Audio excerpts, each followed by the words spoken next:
Welcome back, everybody. This week, we're gonna go over 10 things that are ruining your budget. Look, budgeting is hard. I know that I've struggled with it in the past myself, but that's why I'm gonna tell you 10 things that you can actually do about the things that you might be struggling with. So let's dive right into it.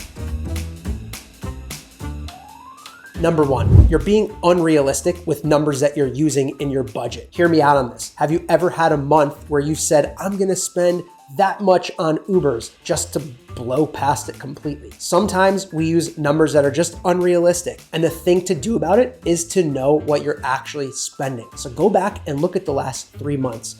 What have you been spending in those categories that you're trying to reduce on average to get a realistic view of what your expenses are? Then you know how far you can reduce it. Then you could start to ask yourself, what's reasonable for me to go down from where I'm actually at? Number two, you're overcomplicating the process. Look, if I was going to go out and run a marathon, I wouldn't start with 26 miles. I would start with 1 mile and then 2. We have to train and work up to it. So, do you expect to just build an entire budget in 1 month and be a complete pro? No, not realistic. To get realistic, start by auditing your expenses, know what money you have coming in and going out, but from there, focus on one thing to actually change. Is it, like I said before, reducing the amount of times you go out to eat? Is it reducing the amount of shopping? Is it maybe being positive and adding in one more night where you cook at home? Start with one thing and then take it from there. Those small changes will build up to massive changes over time. Number three, and I hope I don't piss anybody off with this, but your daily latte or eating your lunch out at work. Look, I'm not a guy who says don't do this, but what I am is someone who looks at the ripple effect of the things you're doing today that will impact tomorrow. And I've experienced this. Living in New York City, I'd go out to eat, I'd spend money on lunch, that would add up tremendously. $10, $15, $20 on lunch.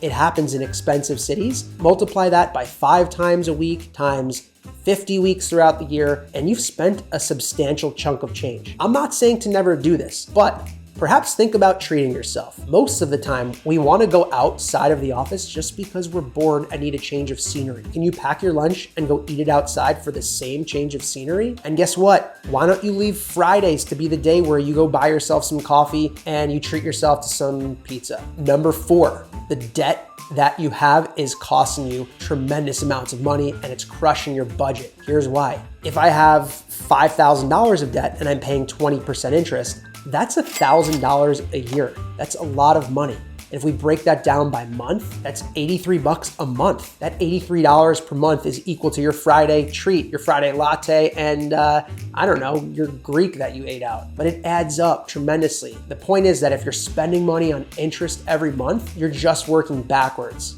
Pay off that debt to the extent possible to remove that interest. It's an added expense in your budget every month.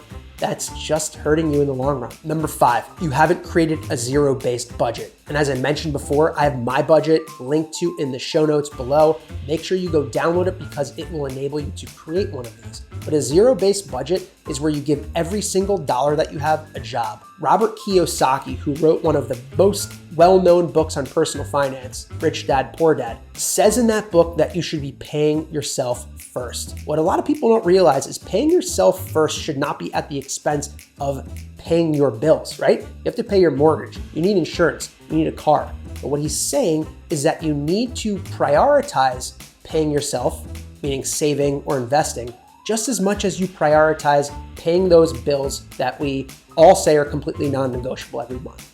So paying yourself should be non-negotiable too. And the only way to do that is if you account for it in a budget where you give every dollar a job. Number 6, another thing that might be crushing your budget are all those utilities that you're spending money on. Cell phone, internet, cable, all that stuff. These are all negotiable. These companies want your business. They're willing to negotiate with you. But to do it, you got to pick up the phone and call them. I promise it's not scary. You can even use these exact words. Hey, look, the economy is not so great right now, and I've been a long-term customer. I would love to know if you offer any promotions or possibly even a discount on my service. They might say yes, they might say no. If they say no, you could say, look, there are a lot of offers out there for some cheaper alternatives. Would you be open to giving me a one-time courtesy credit just for being a long-term loyal customer? Smile, be nice, get to talking to them a little bit. this has worked for me 9 times out of 10. Try it, but you gotta pick up the phone and you gotta do it. The number 7 item that has been crushing your budget is that you've got all your money going into your checking account. Look, if it's going into your checking account, that balance might look nice and fat, but guess what? That means substantial, means money that you can go spend.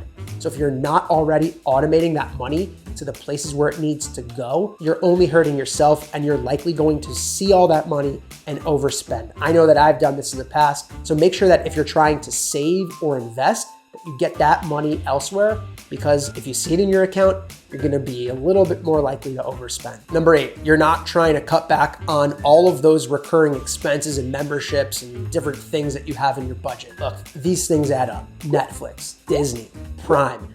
These are staples in my household, but guess what?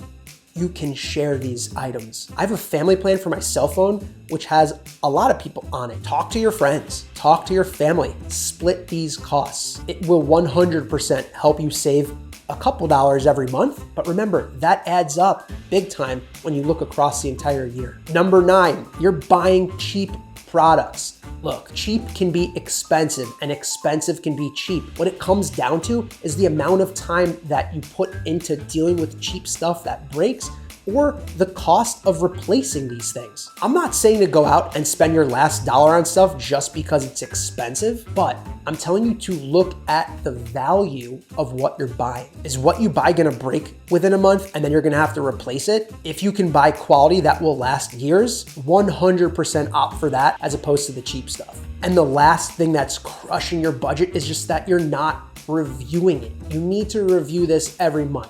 The budget is an intention, it's a roadmap, but guess what? It doesn't do the work for you. You have to do the work. And the only way to do the work is to, number 1, stick to a plan that you set out every month. And then number 2, you have to review and see how you did against that benchmark. I spend no more than 30 minutes at the end of the month. I actually use an app called Copilot that helps me do this, and it takes maybe 10 minutes for me to review and see how I did.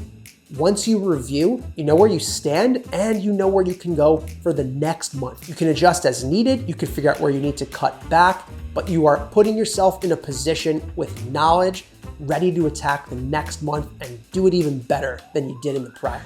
So I hope these 10 tips were helpful. I hope I gave you some actionable advice on what to do. Down below in the show description, I separated everything into chapters, so you can always go back to these tips and re-listen to them again. Make sure you go share this with a friend or a family member or your partner, your spouse, whoever you live with. It can be hard to implement a budget and do all this stuff. Having a partner or a friend to do it with is going to make a world of a difference. So go and share this with somebody. And also make sure you go download my free ebook on tips to stick to your budget. All there, there's more information in there. It's free for you. Go check it out. I will see you again next week. Happy budgeting. And remember, the smart decisions you make today are going to make you rich tomorrow.